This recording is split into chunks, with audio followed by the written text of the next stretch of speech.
வணக்கம். இன்னைக்கு திங்கக்கிழமை ரொம்ப சிம்பிளான ஒரு weight loss lunch and lunch box தான் செய்ய போகிறேன். இன்றைக்கி உடம்பு ரொம்ப கொஞ்சம் முடியல, டயர்டாக இருந்தது. நம்ம உடம்பு எப்படி இருக்கும் நமக்கு தானே தெரியும். அதுக்கு தகுந்த மாதிரி தான் நம்ம வேலைகளை செய்துக்கணும். இழுத்து போட்டு எல்லாத்தையும் செய்துட்டு அதுக்கப்புறம் முடியலன்னு புலம்புறதுல ஒரு பிரயோஜனமும் கிடையாது. இரும்பு வானல் வச்சுட்டு அதில் கொஞ்சம் நல்லெண்ணெய், முட்டையை உரித்து அதில் சேர்த்து லைட்டாக வதக்கிட்டு நேற்று கரம் மசாலா பொடி பவுட்ரு பண்ணியிருந்தேன் இல்லைங்களா, அது அப்புறம் கொஞ்சம் உப்பு, சாம்பார் பொடி, அவ்வளோ தான். இறக்கும்போது கொஞ்சம் கருவேப்பிலை போட்டு மிக்ஸ் பண்ணிவிட்டு எனக்கு 2 முட்டை பிரேக்ஃபாஸ்ட்டுக்கு வச்சு அது கூட 2 கேரட் வச்சு சாப்பிட்டுப்பேன்.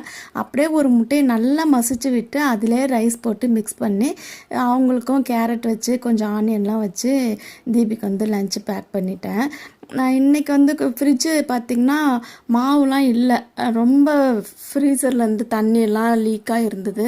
அதையும் கையோடு இன்றைக்கி க்ளீன் பண்ணுற வேலையாக போயிடுச்சு. அடுத்த வீடியோவில் பார்க்கலாம்.